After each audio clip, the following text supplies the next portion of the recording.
Okay, folks, we are, it's probably going to be like the third podcast of the day, actually.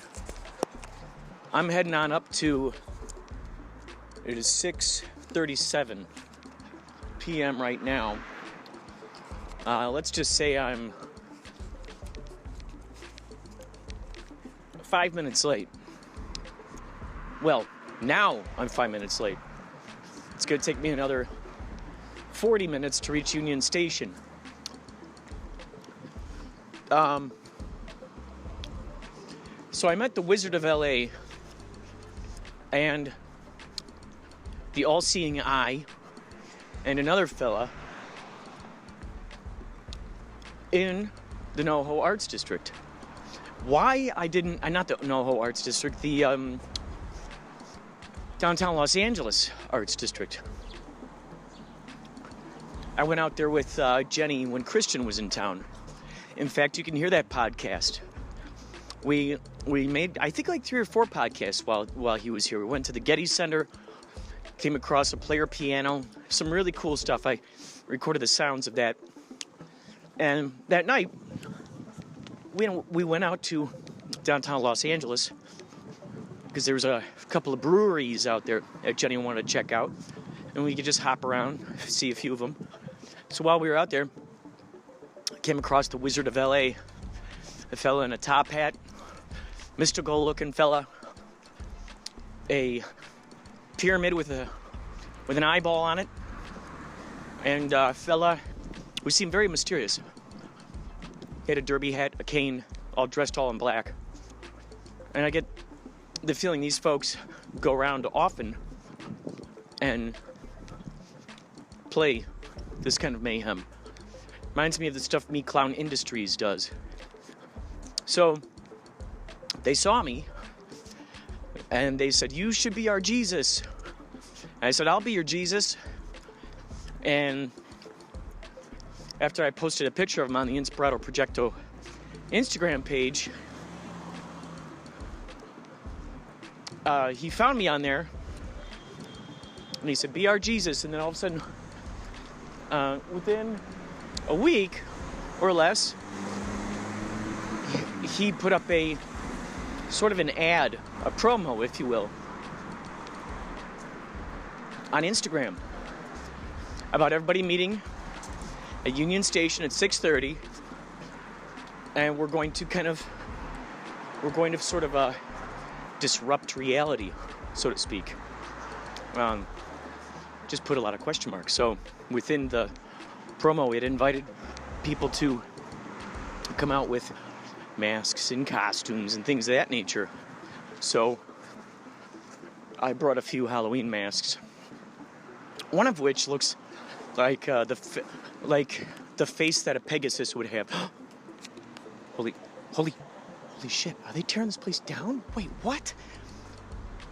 Maybe they're just changing the outside of this place. Whoa, that was a shock. A burger place I always pass by, they got an awning out in front, and the awning was just tore off.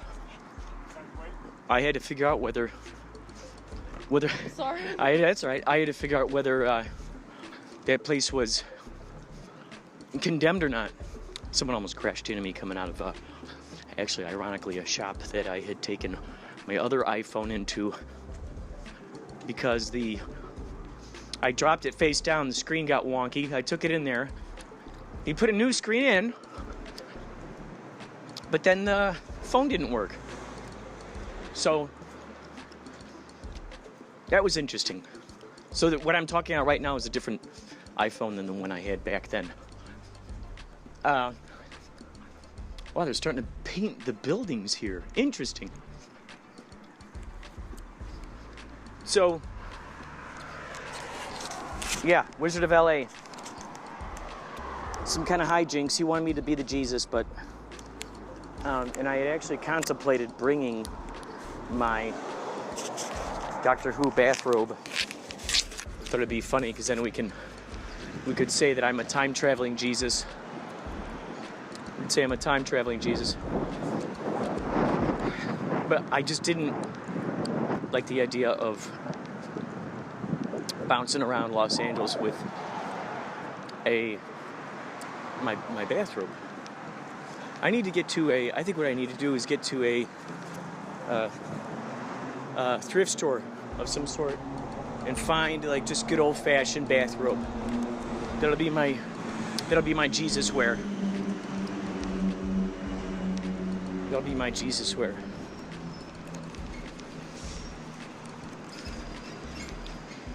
So yeah, I'll be reporting on this all night. I'll be taking some video footage too. Oh, I even brought my selfie stick, which I rarely use. However, you get great shots with this thing. It's like having a crane. Oh. So more on the Wizard of LA stuff later. Oh, and if you're gonna go out there, meet us out there. Of course, by the time you hear this, it'll be tomorrow, or even later tonight. Anyhow, more later.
was awesome.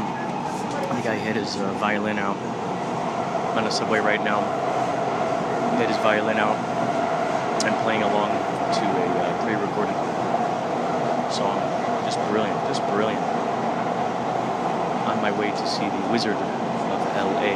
Now, if by the time I reach Union Station they're gone already and they're already on the 7:45 train, as they say in the Instagram post if they're already on the subway or whatnot by 7:45.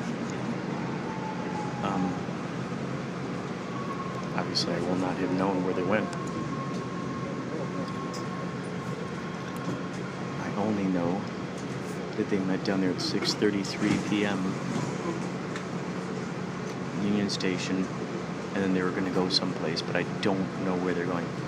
So, even if I do arrive there and they're not there, this whole trip was not all for naught.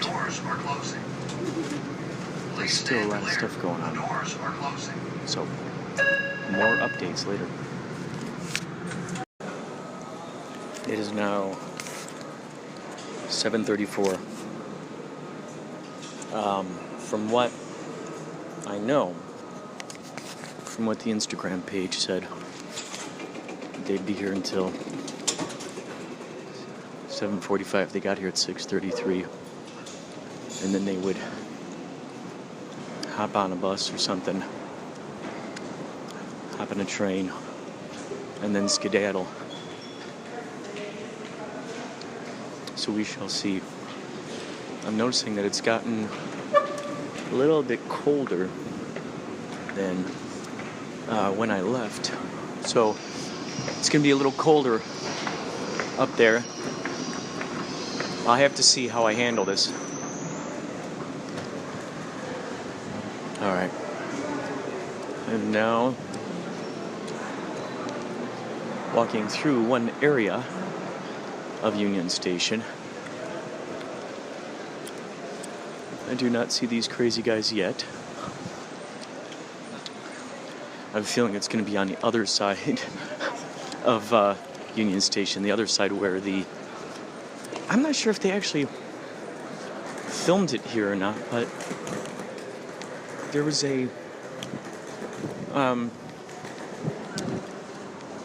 there's a scene in the first X-Men where they're in a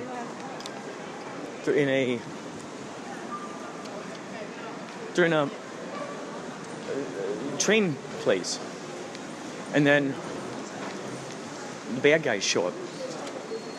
So I keep wondering if perhaps the Union Station is, in fact, the thing that they shot it off of. That's what I'm wondering.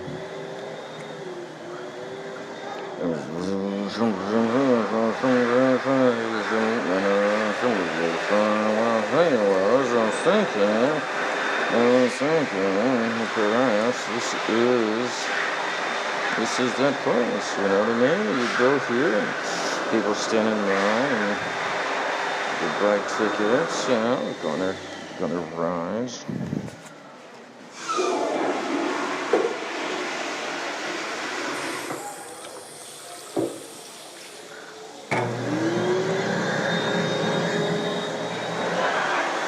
Alright, so here we are. Moving along. Moving through the Union Station. Can go to the other side, and that is what I was referring to before the X-Men. There's a part in that movie where they're at a train. Bad guys pop in through the ceiling, and I'm thinking that's the area where these guys are going to meet.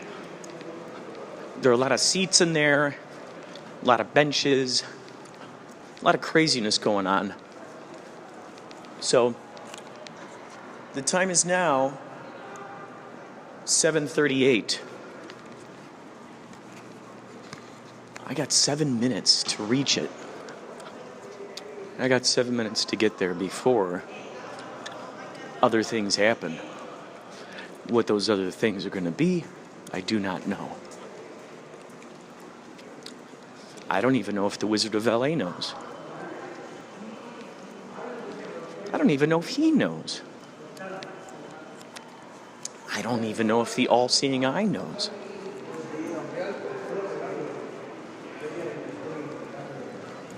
I'm going to take some photos of this. I'll be posting it to Instagram, so you, of course, can check it out. You can always be my friend on Instagram under Inspirado Projecto. That is always a possibility. You can check out photos, see the latest madness.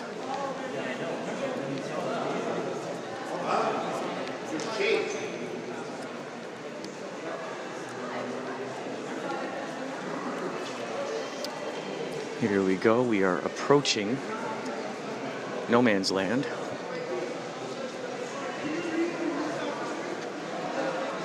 Very curious what is going on here. Okay, let's see. I'm looking around for madness. Looking around for madness.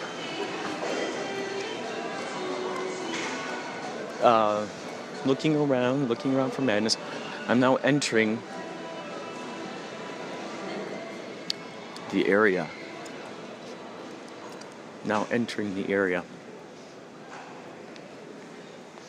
Let's see where these guys meet. Now that's the thing. We don't know if they're going to meet sitting down over here. There are a lot of seats. Or if they're going to meet out front. Oh, there they are. They are outside. I see them out there.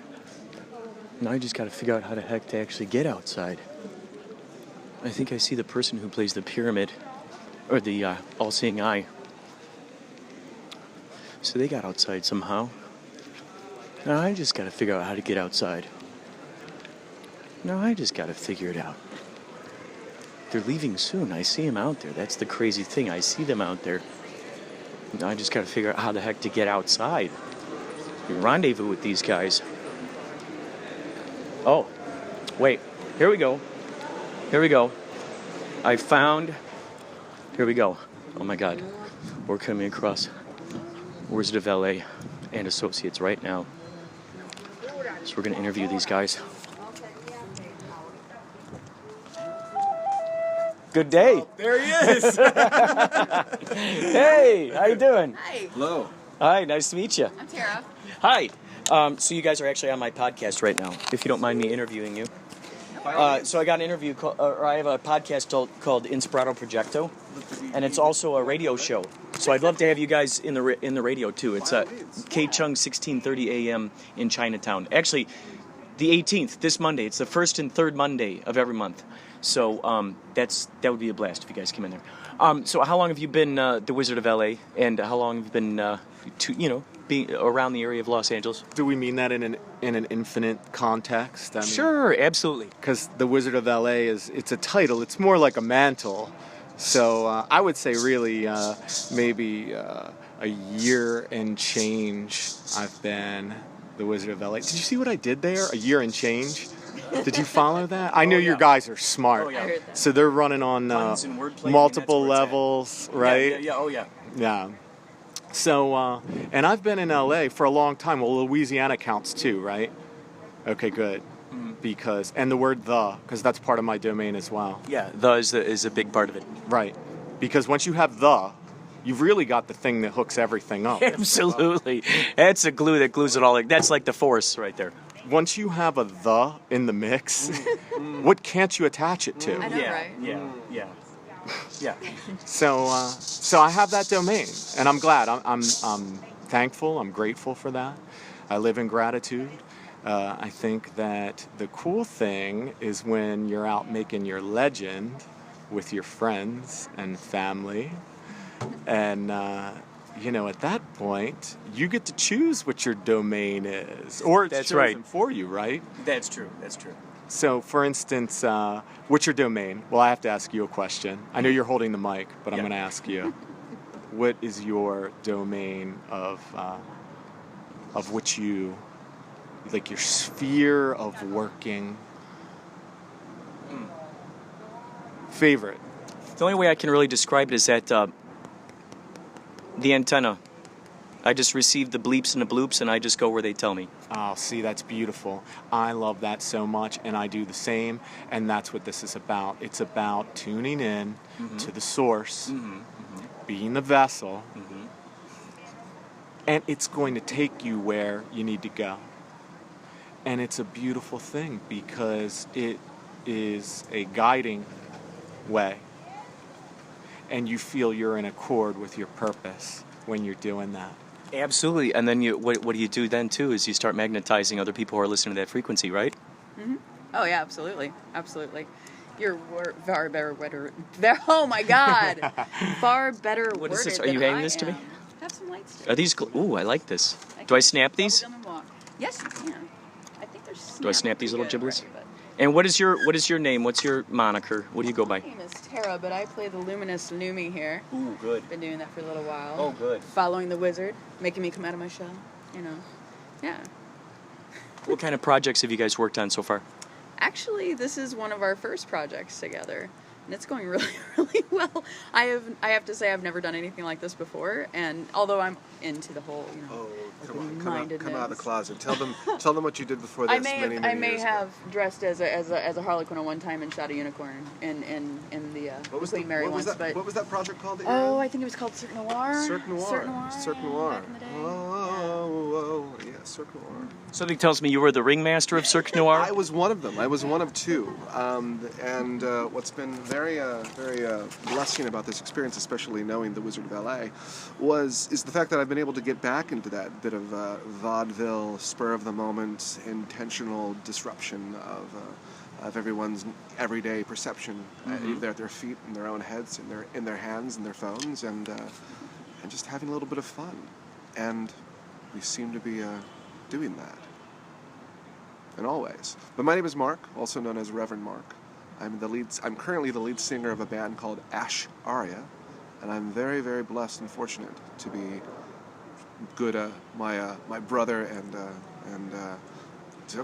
cosmic brother on this grand walk, assisting him with the flute and whatever else I can do.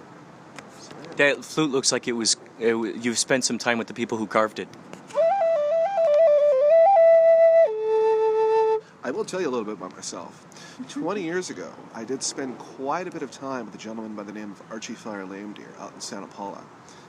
Just north of us. Where we are, it's south.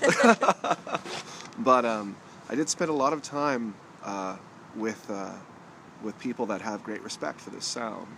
And I, too, try and carry that reverence as best I can. But this particular flute was handcrafted. It was made by a gentleman in Tennessee by the name of Paul Neal. I absolutely love his craft.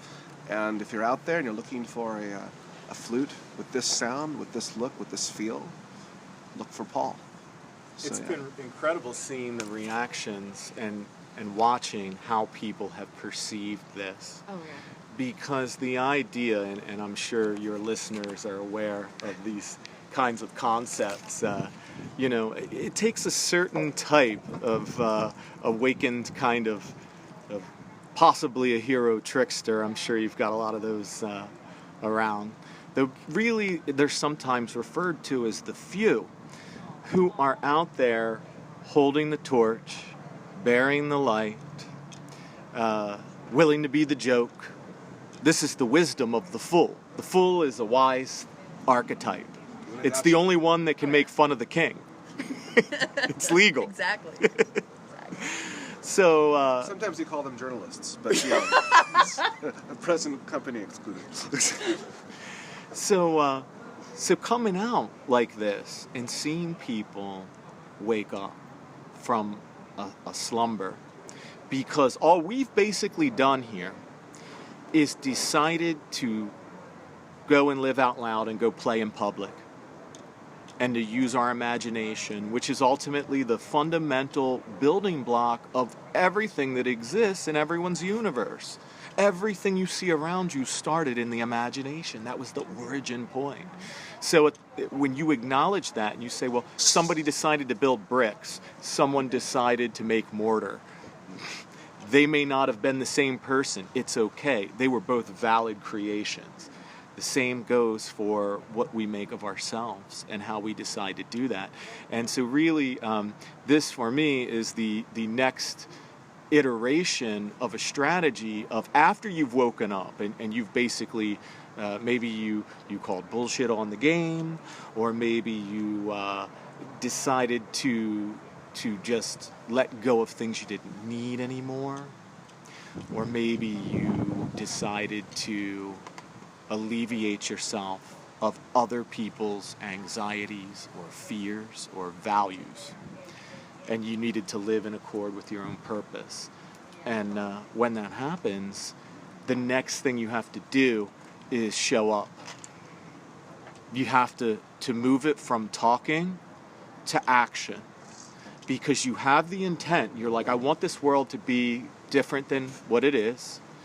If that is your intent, the next thing to do is to take action with it. And wherever you need to work that is going to be the inspiring and the fulfilling place to work is going to be the best place for you to work, and it's a unique answer for everyone. So we're out here, like, finding our tribe, like, making it. And this is a project, actually the way that we met was really incredible. Do you care to say something about that? I would love for you to tell the story. You want me to tell? I can do the story. By all means, I will totally. I love this. You're so cool. But so happy we met. Thank the Jesus. Oh, he's here. Thank the Jesus, he's here. So, the way that the Wizard and I met, or I should say the way that the Wizard and us met, present company included, was at a Paul Stamets talk in November. And where was that, Mr. Wizard? That was at the Los Angeles Historic Park that had just recently reopened due to renovations.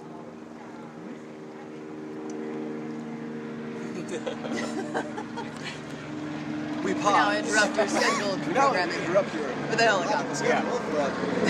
LAPD flyby. Anyway. We're now concluding this LAPD flyby. Thank you. So, Wait, the reverberation from the damn you south-facing building Mighty with acoustics. really good When it acoustics. happens, we just take a breath. Oh, just take.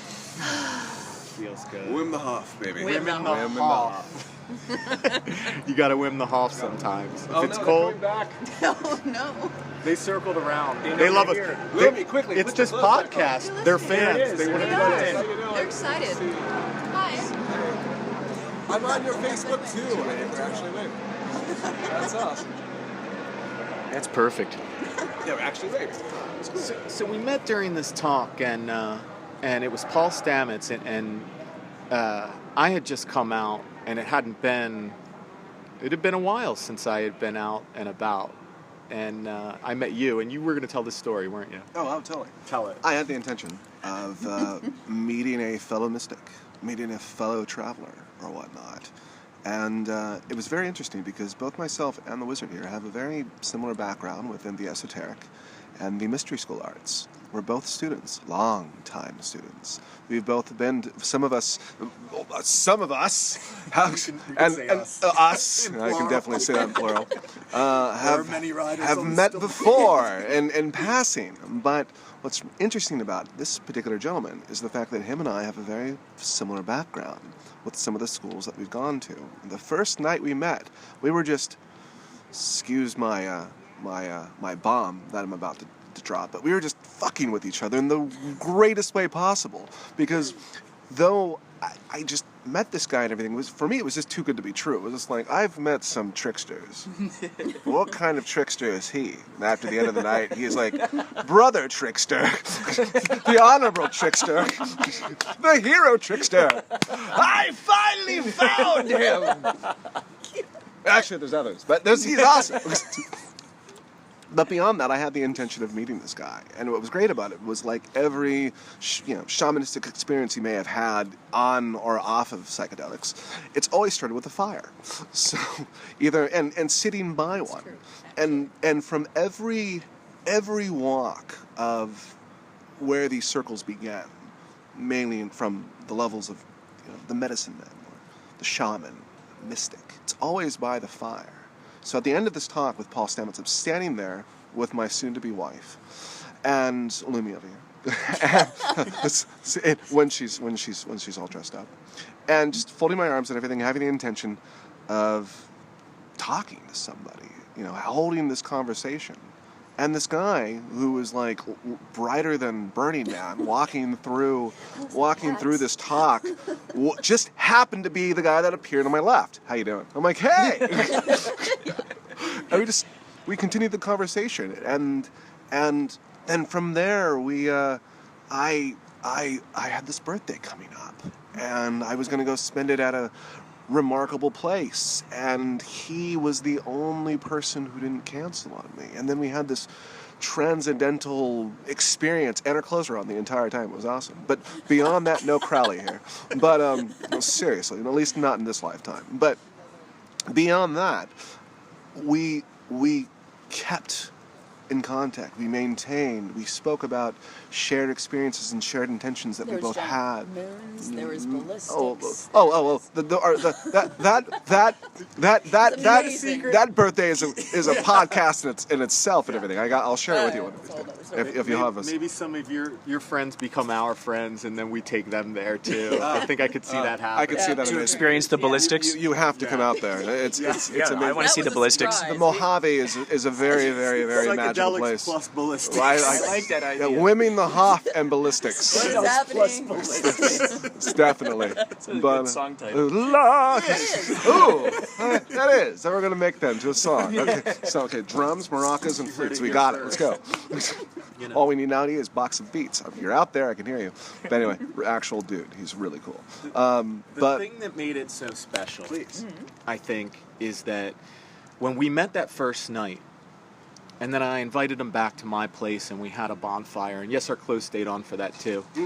Though we had remarkably and everything, we are one of those good friends where our clothes have stayed on, and that's remarkable. And that's what I really no judgment, but that's the really thing I want to kind of nail into this conversation is no Crowley. And, Right. Continue. Somehow this clothes stayed on. Oh, completely. Yeah.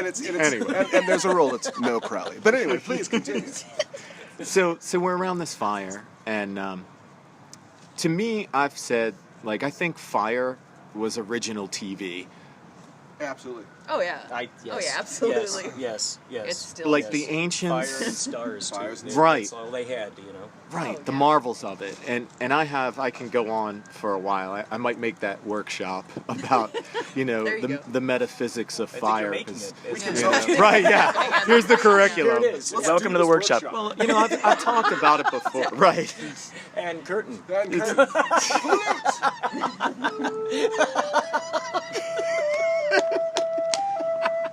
More flutes. It's the new cowbell. That's right. The new cowbell. So fire was the original entertainment. It was, and really when you think about it, it's showing you everything you need to know because it's a force of creation. It's showing you infinite pattern, and it's continually changing. And that's what you are when you realize it.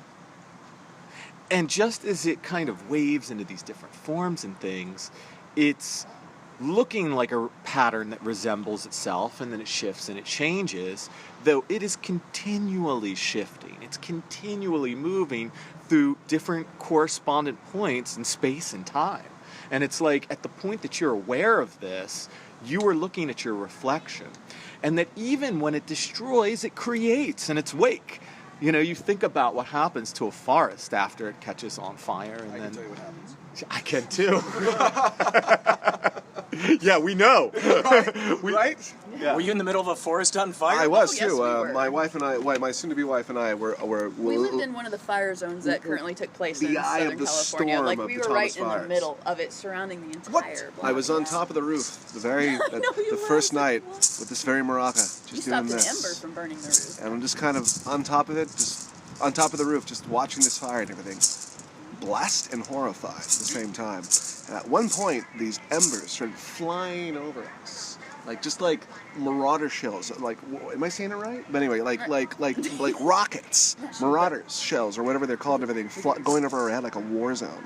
And just like a god slapped one of the embers out of the air, just right into the top of my roof. And it took me a moment to realize I needed to do the special hat dance on this ember. It was an Stomp it out. unreal moment. But that experience, we have experienced that. We have been in the eye of the storm, and we were under like not mandatory evacuation, but voluntary. But everybody left, Yeah. and I'm glad that we stayed. I mean, there were people coming down the street encasing houses on our street. Yeah, we would come up like, do you know who lives here? What are you doing here? You know, and they'd run off. It's crazy. I had two run-ins. We actually should say we had two run-ins with looters just on our block. My Chihuahua that decided in a conversation Zelda. basically Princess to become my guard dog, which she's awesome for that. But we ran in. We had some run-ins with looters. One of the most comical run-ins, though, which I would love to share. I don't want to go dark, but the comical looter run and I had was around 10 o'clock, and my Chihuahua barks, and I tell her to hush, and then she does the bark for get off your ass and look out the window. So I walk over to the window and look, there's this guy checking out my neighbor's place. So I get all my stuff together, and just in case something happens, and walk outside and this exact hat and put on the biggest smile possible and say, "Good evening! How are you doing?" Awesome. Hi! Is everything okay? Can I help you out? Oh no, yeah, I'm fine. I'm just checking on my friends to make sure they're okay. Oh, that's great. That's so good of you. Thank you so much. By the way, what are their names? I never cut their names. Good. That's good. You like that? Yeah. Oh well, I don't think they're here. I think they're okay, Don't right? look Yeah, they're stuttering. okay. Okay, cool. Slowly I'll making see his you way out later. the No driveway. problem. Take care, Sarah. Bye. It was just nuts. Son of a Yeah, bitch. but That's everything, great. Our house Yeah. survived. Everything's okay. It was just so scary. Yeah. I drove So next you to stayed there while this fire was happening around you, and Yeah. how close did it look like it was coming to you? It was across the road. I could light a cigarette off of it. It was- was pretty fucking close. It was across the road. How many blocks away? Maybe 3 blocks away. Three blocks away, 4 blocks and away? we were within the evacuation fire and mandatory the zone. smoke But from the hill. what was great about it was my birthday had just happened, and Chenzi, Yeah, my let's follow sow- that birthday. yeah, and the wizard, and this good girl That month. next to me and everything had this, had our amazing adventure out in the location that we went to, and we came back to this, Yeah, was and it really? but I. So right after this, Yeah, like like completely Transitory amazing experience, spiritual- right? Literally right exactly. after. You Yeah. have Maybe we this, brought it with you us have to this the life. Like, what's self-collective realization to where it's just like, imagine coming to an idea that we're all one, but really being able to hammer it into an idea and everything to where you've had this great just conversation in the middle of nowhere, and suddenly you realize this thing, but then going from that point to a fire around you and still having that in your mind, yeah, we didn't want to leave, not because the fire and whatnot and everything, but we felt we would be okay. We felt You felt kind of in our- at one with the fire. You felt like it was your buddy after all that time you spent with No. it. I definitely wouldn't say it was my buddy, but I would say that it was one that deserved an immense amount of respect and reverence. But not only that, I felt as though becoming aware of what we became aware of, that we had to stay to protect the house. If it would have came too close, we would have. If was everything else really was around close. us We burning, were on yeah, the line. but So I, you had stuff like We had ready stuff and packed. packed already? yeah, ready to go, yeah. we had Interesting. already moved. Actually, we had already moved some of our stuff into storage too. Yeah, just in case. Just in case. But I really wanted to stay behind to make sure that my neighbors came back glad and you that they were did. smiling at each other, and not looking suspiciously towards one another. And that was one of the things that for me and everything, I got out of it. It was the fact that when I see my neighbors now, they're smiling. It's a huge change in the community too. It Really wasn't got just, everybody talking to each other. and it wasn't brought just a lot of me. people together. And it was just it was just like several houses. But it wasn't just me. There were there were many others that were doing the exact same thing. And it was crazy because you would see these guys and they would just all come to the coffee shop and they would have like respirators and hats over their heads and stuff like that. Yeah, we Their had to have backpacks on. The air was just so. It was so thick, yeah. And they had like they had sunglasses or goggles. I was wearing goggles, Whoa. and That's pretty bad. and we just had conversations and kind of would pat each other's dusty backs, exchange numbers, and just call each other up, checking on one another to see was if we're really cool. okay. Yeah. Bringing in supplies from the city, taking turns, like what was it? Checking each other's grounds and everything like that, it was a real sense of community and a real sense of oneness. And once more, this man over here helped find that lesson, or that awareness, that presence. And so we're here tonight, manifesting this great adventure right now. Well, I think, thank you. And I think the thing that really made the difference, I have a separate firefighting story, by the way, in the Himalayas, but we're not telling that today. In the Himalayas? Yeah. We're not telling that. Fire happening over there. Though I wanted to bring that up only... we call well-traveled. Yes. I only want to bring that up because that fire, when you are in that kind of proximity, like Reverend Mark's talking about, it's you have a whole different conception and respect for it as an elemental force. Like, beyond looking at a campfire, like if you're really in a close proximity, if you're watching the nature burn around you and you're there, or you're in a house or something like that, and you can see how it can just turn and it can just move, and like it's you see it as the primordial elemental force of creation and destruction that it is, in like a very, whoa, I'm right here, I've got a front row seat to the whole thing. Yeah. And that makes a difference. Yeah. And so I guess, it's safer when we can sit around a campfire and just watch it and see it in a place where there's some containment for it. Though the big difference was we had met that night, and when we figured out who we were, the three of us, we confided in each other about a lot of experiences that we had that, we can just call subjective experiences. They were very personal. They were very mystical-based experience, or conscious awareness-based experience. And, however anyone wants to frame that, whether it's something that's occurring as a psychological effect in their head, or whether it's something that is part of a bigger supreme intelligence, however they want to define that. It doesn't matter to me. You've had that experience, and it was valid to you, and I respect you for that, and I love you already. And I don't have to agree with anything you say in my experience. I just can acknowledge yours and respect it and say, okay, look, you know what? I love that you've had it, and that you are comfortable enough that you talk to me about it, and that we've really gotten real with each other, real about being surreal, maybe, in some effect. I love that. And that was the big difference, because I felt like I connected with these folks in a way that I had really meant to have, like, a level of connection with others. It was basically like shaman support group, like cool. it really, like, as healers, as wounded healers, which is really a lot of the background of it, that really made the difference, because, people can have a sympathy when they see someone that, they've been through some things or whatever, and that's sort of natural, that happens, you feel for someone, or you're empathetic.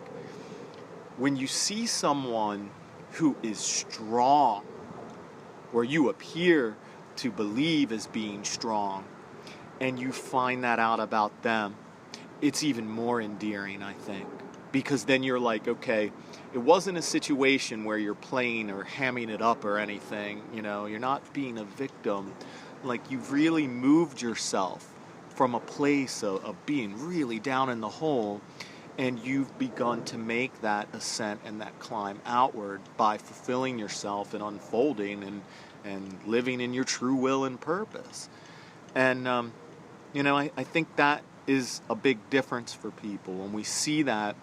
And it's also how I like to help anyone that I can get out of that hole, because I come from that place. I come from that place of being, just in a horrible, wretched state, and not in accord with that. And even with the gifts, we all have these gifts that we're given, at the point that we can be grateful for them, and that we can just take our own values into account and not live according to someone else's values that aren't jiving with ours. Because that's just going to be wrong for you on a very cosmic, universal level. Like, not every piece on the chessboard does the same thing for a reason. There's a reason why you have different pieces or different positions in a game, football, whatever. Like, it wouldn't be the same if it was the same. So you have a function, and there's something for you to do that's perfect, and it's waiting to be revealed. And wherever your love is the place to go and do it. It's like, go figure out, this is our process right now. This is how you happened upon us. This is how we are even right here at this moment in space and time. Because everyone here is activating and actualizing their true life's purpose. They're doing what they love. And this, what is happening right now? This meeting that we are having, this was our intention. Maybe not this exact meeting, but a meeting nonetheless. It was our intention. So awesome, thank you. Yeah, thank you a lot. Calling out the intention can be a big game changer without being attached to the outcome of it, but calling the attention. Because if you want to have the food delivered, you have to put the order in. You have to be able to say, I want to manifest this. I want this to happen. And then the next thing is moving past the resistance of it, that if you had established a pattern where you weren't going to allow yourself to receive it. Because some people are on that side of it. It's like, they're great givers. I'm sure you got people listening. They're great givers. Like, that's sort of why maybe they're where they're at. It's like they had enough sapience, maybe, that they were looking through the lens of the other, and that's what you do. You hold up the mirror and reflect what you see. And, you got to be able to receive, too, as well as give, and know how you're going to be able to fold that back into what you want to do, so that you can just keep going with it and do that thing. But I would say definitely, find a middle path with your give. Because if you give too much and if you give to the wrong people, then you become something of a giver known as a pleaser. And the pleaser, unfortunately, will try and please every single individual, draining themselves of energy and actually giving that energy to others. And there are those individuals that will devour that pleasing, or possibly even take you into a wayward path, or make you feel completely unappreciated while you endlessly try to please. But at the same time, have awareness. And I think, definitely, I shouldn't even say think, I know that the wizard here, his intention, things that the art that he actually brings, because this pyramid that you see beside you, this was of his design and his making and imagination that manifested, and now my lovely wife to be gets to puppet it. I think that's just brilliant that you're moving this thing around. It's just brilliant. She's amazing in it too, and I have to talk about the lovely Tara of Terra, as I call her. That's her superhero name. It's great. Or Terra Nova. What do we want to call you? Either or. Terra Nova. I like Tara of Terra. They're both great. Can I tell you the reason why it's Tara or Tara or Terra of Tara? Exactly. What you just said. No, well, what's funny about it is when we first met, I was calling her Tara, and she never corrected me. And so in the end, I realized this is how much she likes me. She likes me so damn much that she lets me say her name wrong. If he says it right Constantly. now, I'm like, what did I do? Right. And it's never anything. It's like Tara, because once in a while Tara comes out, she's like, oh, what did I do? It's like my parents saying my middle name. I'm just like, what? Extra attention. Tara. No. But yeah, it's pretty funny. So the name Tara of Terra, or Tara of Tara, or Tara of Terra. Well, she's a maestra because she has been operating Lumie as my all-seeing eye creation is so called. It's Lumie. It's genderless. It's not quite colorless. The bricks Lumie. are gold. I chose a female voice today with a voice changer. Well, I preferred that one today. Really. You use a voice changer in there? I mean, Tara brings it to life in a way that literally it springs right from my imagination and how I I envisioned it to be, and it's a lot of her physical acting and things. And like she was saying earlier, you guys said first time, oh my God, it was just the stuff. If that was even you, the stuff that was going on in there was just awesome. That was the first time she was wearing it. Oh my God! Yeah, and it was like nimble. you were born in that thing. Exactly, graceful, nimble, amazing. Very nimble feels for organic. for. She only bumped into one person in Only this thing. one. Just to give you a frame of reference, you Slightly. can't fit it into And a soft, regular too. door without bending it because it's made out of foam. Like, I Which try is my best, great. though. It looks ridiculous. We're dancing around in the train station now with it. Though she's an amazing artist in her own right, and this whole thing earlier that night, because she's saying this is getting her into a new sphere of really coming in. This is all of us coming into the next thing that needs to be done. And earlier that night, she came out and she was like, "Oh, well, would you like to see some of my doodles?" And she showed me her doodles. Of which this woman has no, at the time of this recording, has no gallery up yet, which is coming now, right? Did you see what I did there? Yes. Nice, thank you for the assist, gentlemen.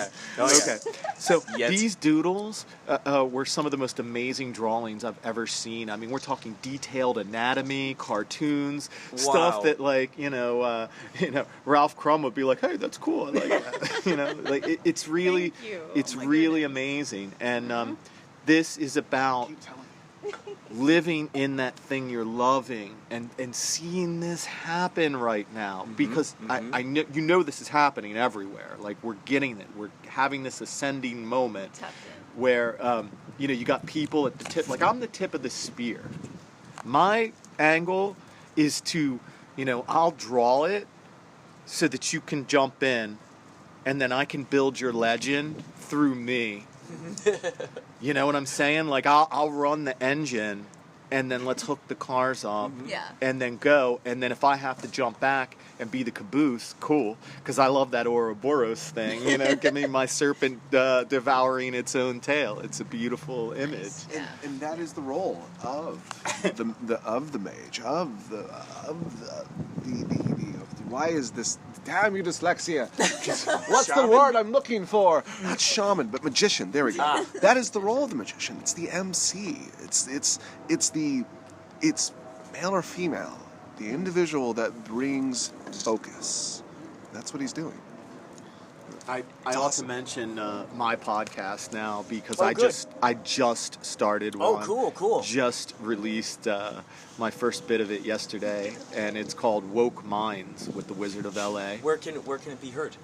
Right now, it's only up on YouTube. I haven't even put it up on some of the other things yet. That's coming. So I'm new to it. This is one of those I'd rather it be done than perfect kind of things. That's what this podcast is. See, so this app, it's called Anchor. And for the longest time, I wanted to do a podcast. And so people were telling me, well, you have your radio show, and it's like, don't you want to just make more? And I go, well, yeah.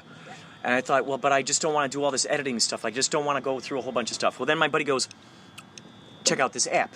And it's the easiest thing ever. You hit record, and there it is. And then it goes up to iTunes and about 5 other places. They hook it into like 5 other places that are I'll email you. I mean, I've been doing big-time research for the past 2 months, finding every podcast directory, every podcast app, emailing them. If they don't have one available, I find my way in there, and I've been emailing these guys and saying, hey, can you please put my RSS feed and everything up there? And as a result, it's been like going up like a freaking mountain over the past couple of months. Every day I almost make like 3 podcasts because it's so freaking simple. It's all just pure, because I got an idea book, which all these ideas go into. And what I'm doing now is I'm reading back through those old ideas onto here and seeing just how many of those things have come to pass through other artists. And then I realize, okay, you know what, that just reaffirms the fact that when I have an idea in my brain, I create it because it's pulling me along. It'll always serve me good as long as I'm following where it wants me to go, of course. And then it's like, look here's the reward. Thank you for following this thing, because otherwise someone else would have done it, Cameron's voice sounds so familiar. He's a beautiful voice, too. I think you're going to naturally be so great at it because your voice is beautiful. It sounds familiar to me. Sounds very familiar. I must be a long-time listener in nonlinear time. Yeah. And multi-dimension, your other self is... Dimensional of you. Or even more dimensional. Right. But it's so fun because now that you started your podcast, let's say just for kicks, if you decide to download this app, you can actually, it's the ultimate collaborative experience. You can actually leave messages for people. Like if you had an Anchor profile, I could leave a minute message on there, which you could then include in your podcast. I could even call you, we could talk, and then it would save within the podcast, which you could do little tiny segments. You could record little segments and put them in there. Oh my God, it's so exciting. This is the this is the greatest plug ever. Yeah. So please pay this man for a sponsor. So who is this guy that you guys were talking about that you met at this at the bonfire and everything? No, what was the Paul Stamets, what is the, who's that? That's you. Paul Stamets is a Michael entrepreneur, mycologist, and mushroom enthusiast, and healer of all things nature. He is located in I believe northern Washington. And they have a website, Fungi Perfecti. And Host Defense is Yes, is also a product that he creates as well and everything. But anything you want to know about mushrooms, and anything you want to know about the fruiting body of mushrooms, mycelium, this man and the material that he produces can help you with that. If you're into gourmet mushroom farming or bioremediation, or everyone's favorite, oh, better I say it, it's illegal in this state. No, I'm gonna say it. If you're into psilocybin, magic mushrooms, also look him up. So yes, good man, and we both just happened to be at the talk at the same day, at the same time, with similar intentions at the very end, by the campfire. How many people were there, would you say? There was quite a few. I would say At least 75, maybe. 75, no, more than that. 100. Was it? More than that. I would say 333 people were there. What an amazing thing! We'll just pull that number out of the hat. Just pull that number out of the hat. What an amazing! Well, you know, it's so interesting because Tesla said that those were magic numbers 3, 6, and 9. Like he was just like really with those. But it's amazing to be able to have a group of people who are higher conscious minded, you know, tuned into this higher vibration, and for them to all come around, I can only imagine the amount of synchronicities and just magical happenings that were just happening like crazy. You got it. I mean, that's it right there. And that's why we're out in places like this now too, because you knew, like, those people that are sort of, you know, up in the mountains there doing that, you expect that. You know, those people that are in the ashrams meditating, you expect that, okay? In these places where you can see that level of consciousness, where it is, because the synchronicities are happening all over the place, all the operations that are basically occurring outside of whatever you feel is your physical corporeal form are going on, regardless of however you perceive those processes or not. So even if for the people that are more physicalist, like if they have the psychological model, the eye and the reticular activating system are clocking all the micro expressions that people are giving, what their body positions are doing. They know what's happening. So even on an unconscious level, you're very much aware of the energetic environment that you're in. And if we start to get into the nature of energy and of frequency and of vibration, of which Tesla said, you know, if you want to know the secrets of the universe, this is what you're going to study here. Everything are these patterns in sound, and it's all there. Microbiome and all. So this is where it gets into some of the stuff with Paul Stamets, and I want to mention the Sci-Fire event that I went to last night, just to throw it in there, because these guys, what you're talking about most recently occurred last night, and this was something that MAPS was involved in, which is the multidisciplinary study for psychedelics and things like that, for healing, because there's basically, maybe some people know about it, there's been an underground fight club for psychedelic healing for like a long time now. Since the research got shut down back in the 90s. I think it went, back as far as the 70s when it got shut down, but more appropriately in the 90s, a lot of these people started to look into these things again as another method of healing, because they were breaking down ego barriers. And that's basically all it is. It's one path on the mountain, I want to put out there, just so anyone knows. It's like there are lots of ways to access these things. Though this can often be easier for someone that didn't maybe grow up with meditation or something, is so they take these micro doses of these things. It's a shortcut. Yeah. definitely a shortcut. There's another thing when we talk about the Stamets stuff goes into Terence McKenna type things, and the stoned ape theory, and this line of research that basically gets into an idea that mushrooms are a alien consciousness, basically, Yes. that is alive. And I know Reverend Mark can speak a lot about this. I know the shaman side of it from my time in Mexico, where Maria Sabina, who was the original mushroom shaman, that turned on So Gordon good. Wasson and Life So magazine, and everyone basically. Then the Beatles went down there, and everyone. So like that was the game changer back in the 50s. Though the funny thing is that they saw it in a very similar way, and that was the thing that blew me away when I went to, when I found out about that work, the McKenna side of it, and Stamets in particular, the presentation that he gave. And he has a video presentation. Pretty sure it's available online. Anyone can look it up if you look up Paul Stamets, and it basically shows what that theory is as to how these things came down how long ago? Well, whatever. 3.85 billion years. Of the blink of a shaman's eye. Blink of a Yeah. shaman's True. eye. These filaments descended from an unknown place, from an unknown time, knowing exactly where they were going to land, and they landed here. It's almost like saying a light particle from a distant dead star knows exactly what eye it's going to land on. And it does. But anyway, so long story short,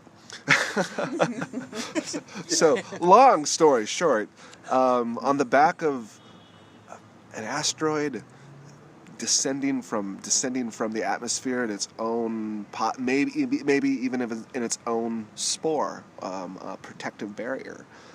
It rested in the upper atmosphere for an unknown amount of time. I shouldn't say upper atmosphere, lower atmosphere for an unknown amount of time until the conditions were just right for it to lay its influence down. And 3.8 billion years later, or not even that longer, but shortly after that, a blink of a shaman's eye, it helped engineer ecogenesis and create life. And mushrooms are everywhere. In fact, as we're talking right now and everything, there's a mycelic body under this brick right now, kind of maybe able to sense that there's a conversation going on because of the vibrations going through my feet, out of my voice into my feet and through this brick. So you never know, but they are very intelligent. It's Stamets' belief, and mine too, that they are aware of us and that they influence us. And more so than plants, we are related to mushrooms. More than a plant, we are related to mushrooms. On the chart. And more than a plant is related to a mushroom, That's true. we are related to mushrooms. Isn't that weird? We were related closer to mushrooms than plants. We are more Yeah, like the related mushrooms closer. are related more closer to us than plants. We are more That's related. incredible. We are more Yeah, related to. exactly. So sorry, Lynn. No. So sorry. And we are Yeah. more related to mushrooms than we are to That's dirt. incredible. So yeah, It's really That's weird. incredible. Yeah. There was a documentary I recently saw, and the guy was trying to figure out what manna was, and then he went off and he ate mushrooms. But then the thing was that he was showing all these old paintings. All these old paintings where mushrooms were in those paintings. So the idea was that when Jesus turned the water into wine, there were mushrooms involved. And when people saw him walking on the water, and when all these other things, there were mushrooms involved. So it's such an interesting perspective when you hear that kind of aspect of it, because There's a lot of that. That's Dr. John Allegro, I think. It's John Allegro's work. Speaks a lot about that. Sacred Mushroom and the Cross, I think, is one of the texts. Though yeah, to Santa Claus and everything, it actually goes pretty deep. If you notice on the Christmas cards, the Amanita muscaras, the red and the little white dots, Yeah. you see them on, especially in the Yeah. old ones. So in some of these these theories that are postulated, it's like one version of the Santa myth was actually like the dude was a shaman carrying sacks of mushrooms that he harvested around. Yeah. You know, like that's at least one version of reality. Like Incredible. that's how that worked. So so there's a whole lot of stuff, and stuff even related to the Americas here, because the tribal people, there were mushroom cults in, you know, South America and all over the place that basically when the colonialists had come here, the mushroom cults were already here. And so where the church beliefs got transposed onto the indigenous cultures, everything got, you know, we'll say the deck got shuffled at that point, and how it was related to. The interesting point is they're treated like children in the shamanic cultures in Mexico. Like they're the niños y niñas, the little boys and girls, the children. And the reason being that, well, think about it. They grow, and then they get ingested, and then the people that ingest them eventually die, and then they go into the ground, and then they grow again, and the circle of life continues. It's like a state of continual growth and decay, and that there's an intelligence in it, and that's a very experiential thing. That's why, like, if anybody does, and look into maps too, I think is a great thing. If this is of interest to folks that are listening about how these things are used in healing or treatment or visionary experiences or mysticism or any of it, you know, some good places to start are maps or... Johns Hopkins University is also a really good place. They're doing a study on it. They ongoing study. They've found that psychedelics or other psilocybin mushrooms have the potential chance of knocking out depression and PTSD. Incredible. Yeah. I know, right? Yeah. May I also mention that today's event is not sponsored by psilocybin. It's very sober, and though it would be a lot of fun to journey on psychedelics, we ask that those who may want to join us refrain. Be in a safe place, be in a safe spot, have the right intentions, and don't endanger yourself. Most of all, don't endanger others.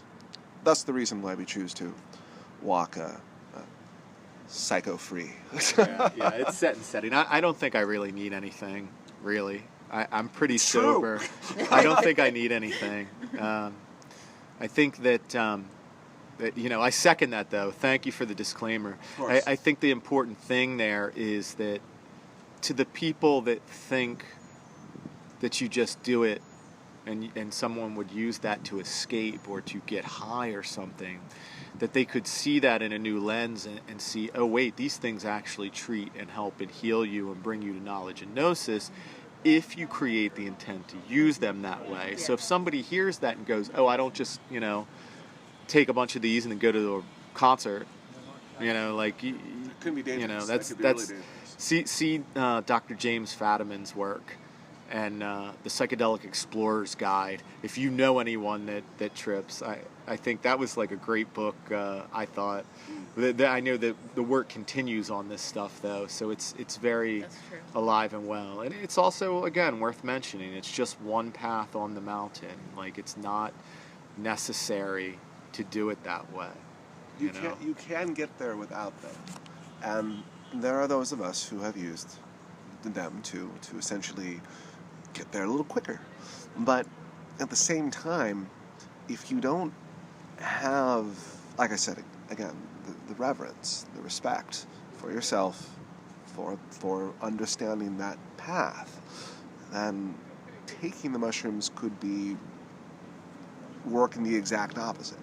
I've heard so many stories of individuals having the bad trip from just trying to use them to escape or trying to use them to prove something about themselves. And the reality of it is, potentially, they can be very healing, but you have to be in the right place and setting and have the right intentions.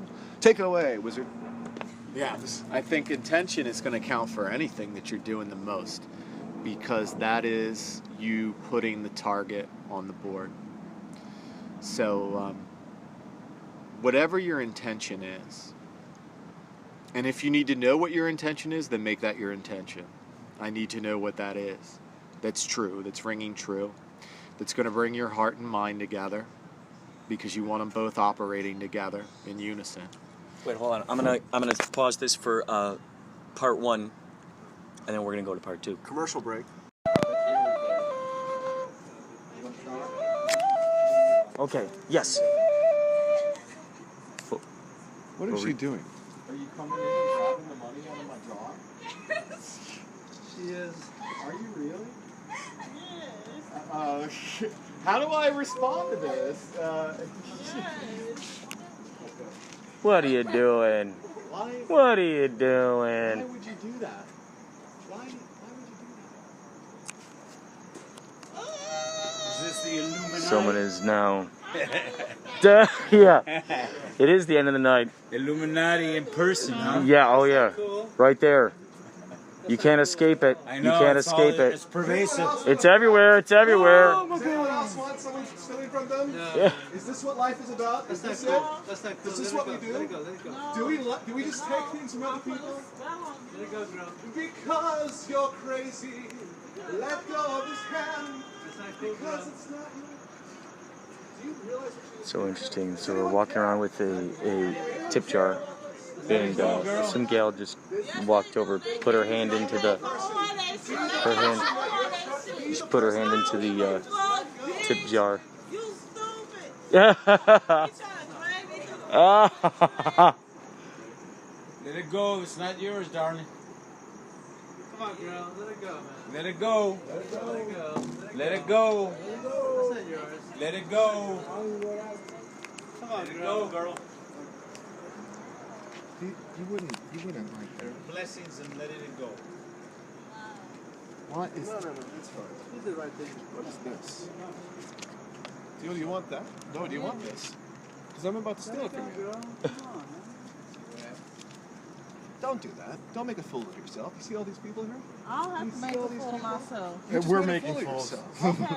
It's funny. Why do you do that? Let it go, man. Whoop. Careful. I can see that coming from a mile away. Watch it. Hang Careful. on. Hang on. Hang on. Look. Don't do that. Stop. Hey, hey, hey. Stop. Hey, Stop. Stop. Hey, hey, hey, hey, hey, hey. Stop it. Stop it.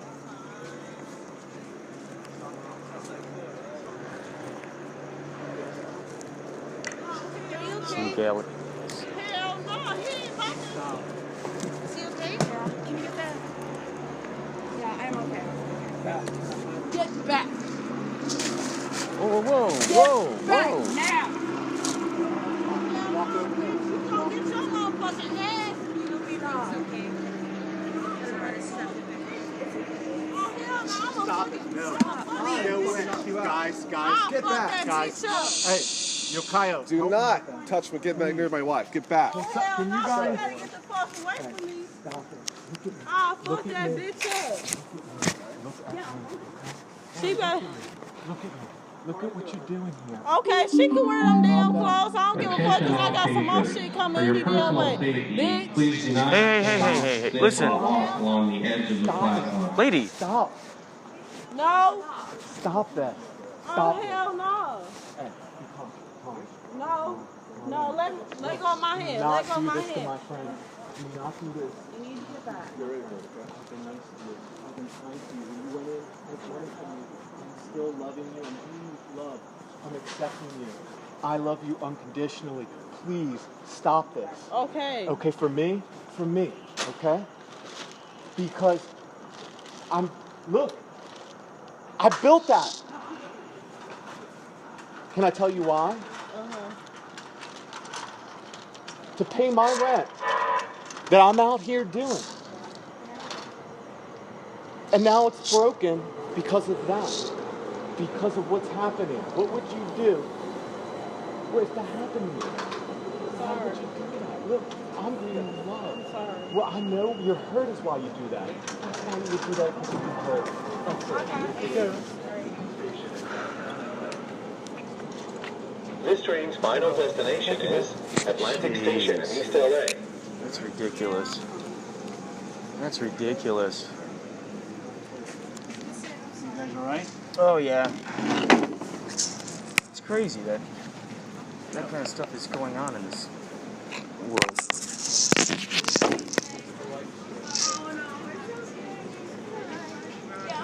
unfortunate aspect we have to ready ourselves for next time. Turning on the car. You were a caravan. That was a caravan. Of course you didn't know. You gonna be able to repair that? My pocket. Someone steal it? That's a good shit. Where's my pocket? Oh, it's where? Oh, underneath, I think.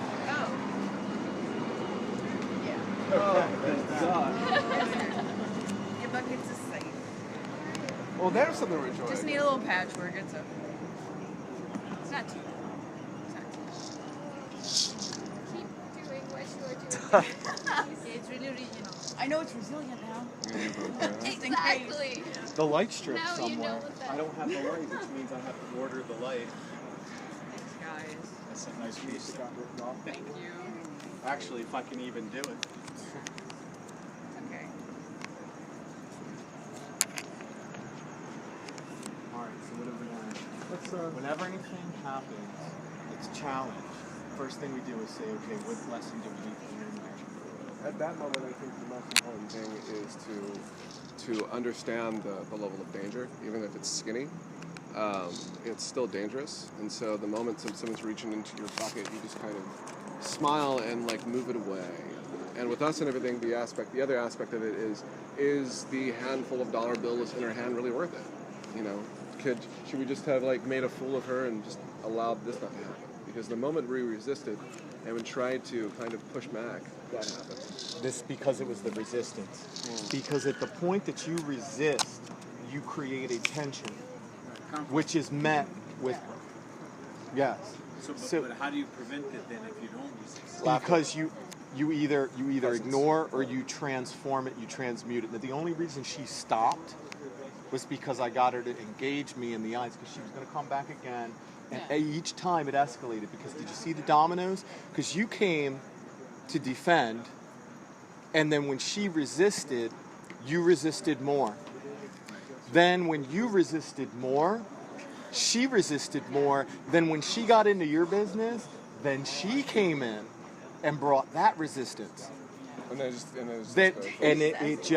dominoed and escalated under those conditions, which is why it was like at that moment you have to be able to ignore or completely change and transform a situation. Like right now, because this is, I built this. We've been out with this. We have plans. We're not done yet, okay? That happened, I have to look at it and say, okay, how can I make a lesson? What value do we have out of this? That this conversation now, that you may take something from this with you that can change the way that you interact with other people. Because if they come at you, if someone tries to give you something, any kind of physical gift, if you don't accept it, who owns the gift? Right. So as long as you do not accept it into yourself, you don't own it, and you don't take it. And that's a big difference. It's a difference in how you live and what you're going to allow be all right within you. Because as soon as you say, I'm not taking that, I'm not going to have that anymore, and you let it go. And if you can't let it go, you can get away and remove yourself from it entirely. Or you transmute it, and laughter is a great way to do it. Laughter can break any kind of tension. It's one of the greatest yogas you could have, is laughing yoga, and it will help you. If a situation escalates, you get the other person to laugh, it's done. It's over. And it's helpful that way. So that's it. It's like,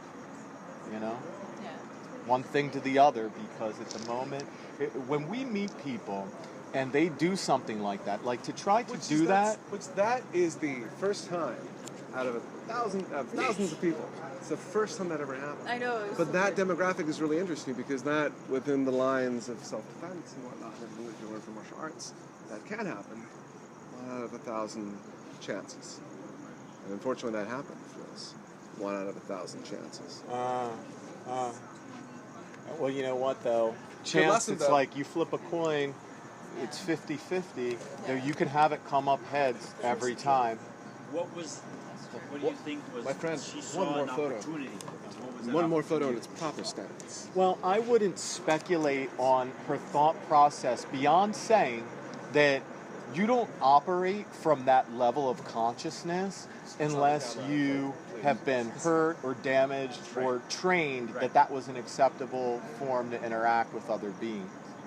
So if she's doing that kind of thing, this is where it's easier for you. If you run into someone and their sort of frame of reality is so vastly different from your own, if you can accept it first, which can be difficult for some people, it can be a challenge, because if you're taught that your way is the only right way to do anything, or at least if you want to validate yourself, it can be a challenge.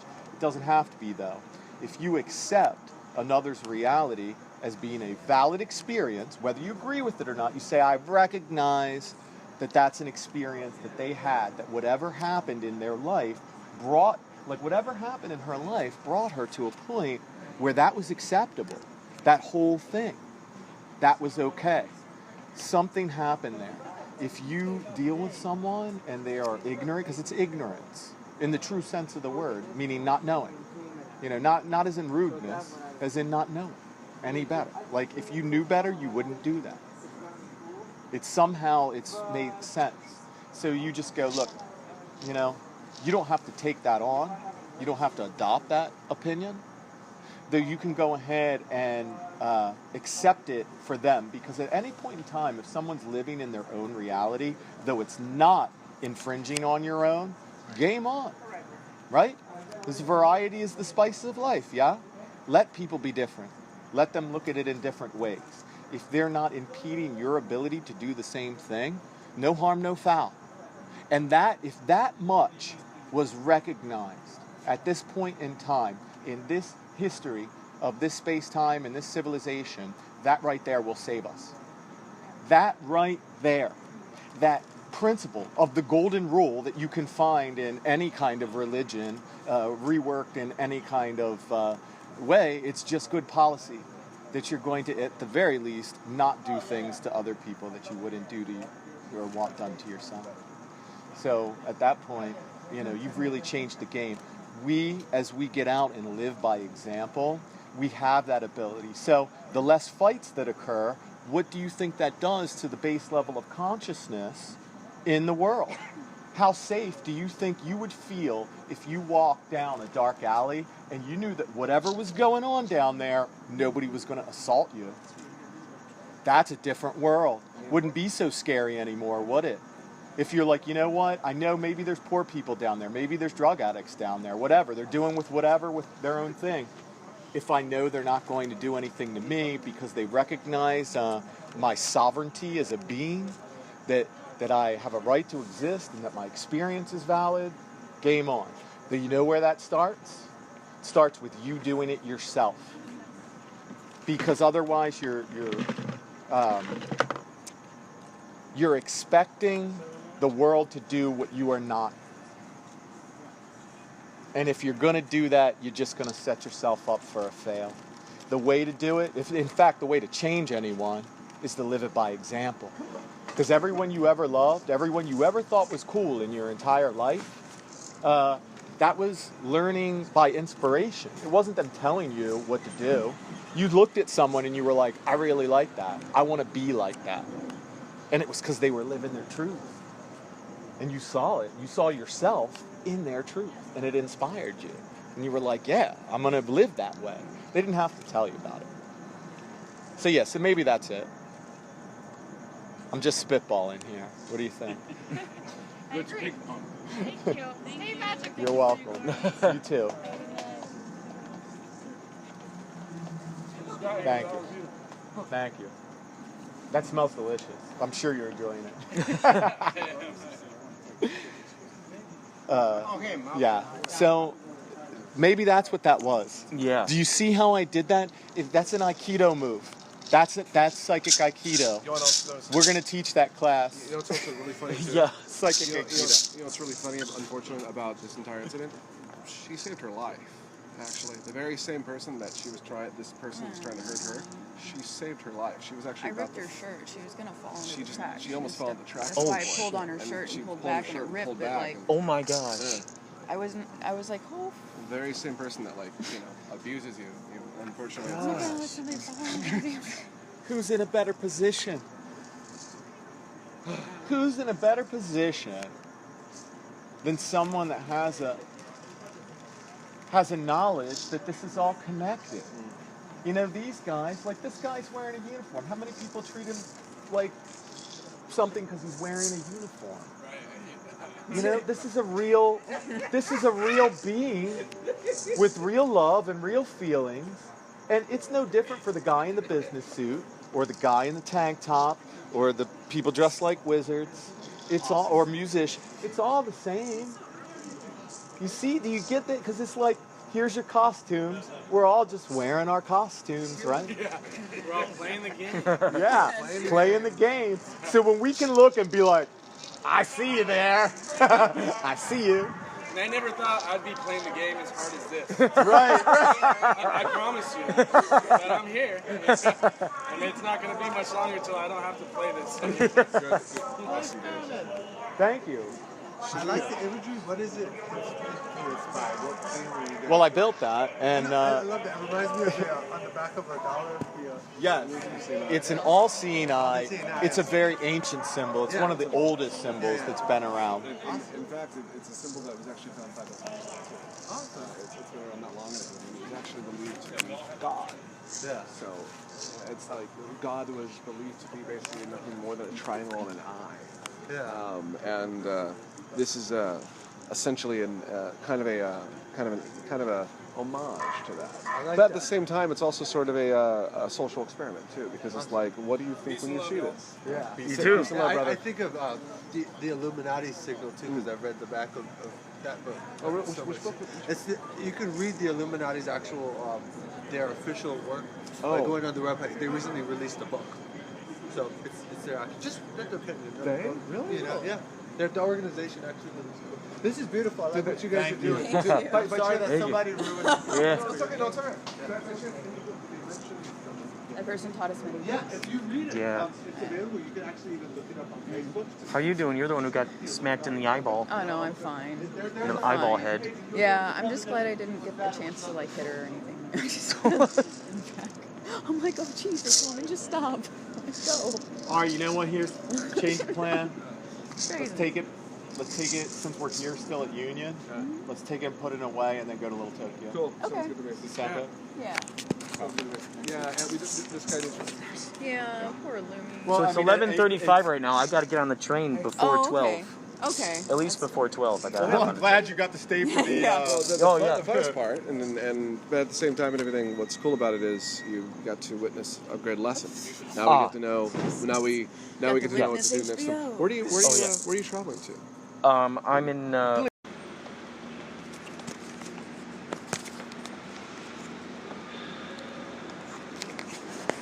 What you just heard there. We were on the gold line on the platform. We're gonna go on to I think Little Tokyo or something. And while we were there, a girl walked up and put her hand into the jar. She put her hand into the jar, the tip jar. And she put her hand in there. She pulled out, I don't know, $3 or $4, and they stopped her. They grabbed her hand, and they're like, what are you doing there? What are you doing? And she just held on. She just held on. Like she wasn't going to let go. And then she punched the eyeball, Lumie as they call it, the all-seeing eye. And yeah, I don't know. So basically the wizard had a little talk with her, and then she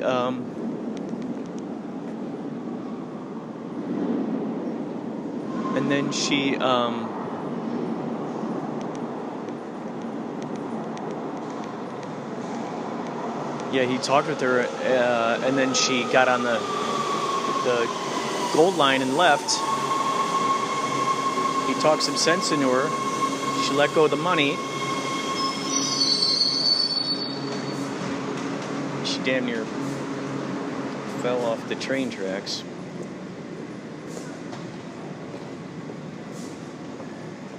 And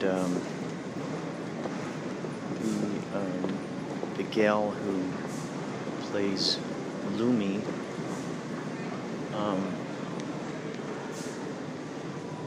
pretty much saved her life. The girl almost fell off the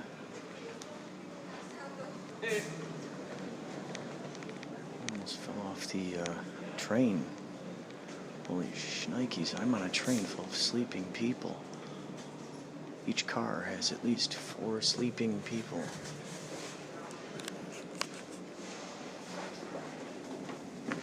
You know what's so crazy? I had just recorded a dynamite, probably 40 minutes of an extraordinary interview with these guys as we were walking down the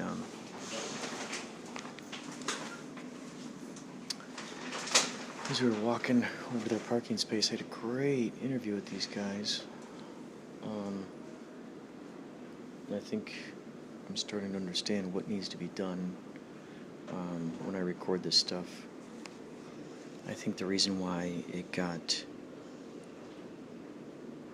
erased, I'm not even going to go into it. It's a technical thing. But this is, it just keeps happening. And I need to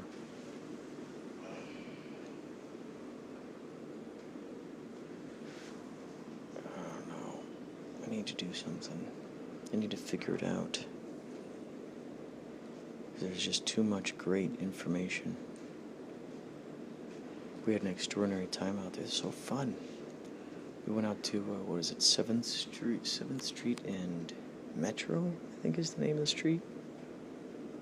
I think that's the stop that I got off. Oh yeah, it is.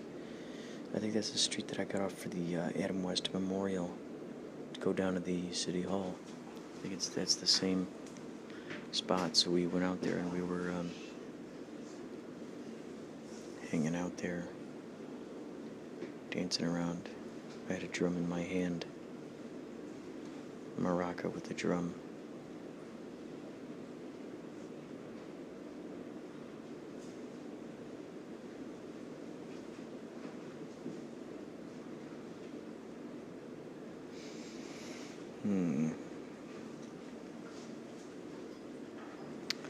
So we had fun. We went from there. We took it to Union. Then we went over the Gold Line. We were going to go all over. He put the ad out on Instagram, and I was the only one who showed up. I'm very glad I showed up. I knew I'd be happy.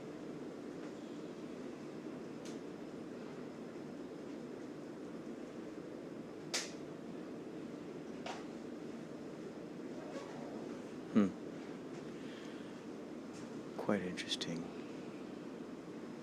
No one knew what to do. No one knew what to do. There were about 12 people watching. And that girl just put her hand in there and took out the money. And no one knew what to do. I didn't know what to do. I was wearing a Pegasus mask. Or at least it looks like a Pegasus. And a cape. I didn't want to ruin my identity. I mean, that's kind of brave for a girl just to go up to a bunch of weirdos.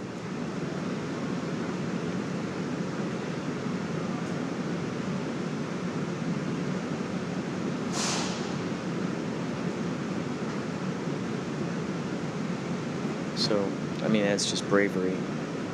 But then to think it was okay, but then to think it was okay to take money from us is like, just to think that that's okay. It's not okay. Why do they think it's okay? Why Why do they think it's okay?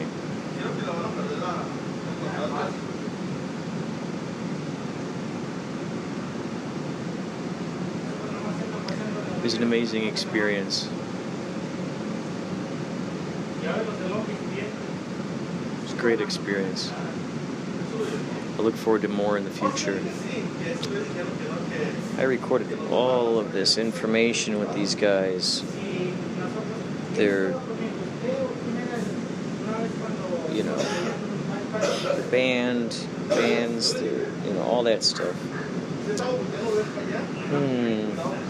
Anyway, follow The Wizard of LA on Twitter. There's also a Facebook page.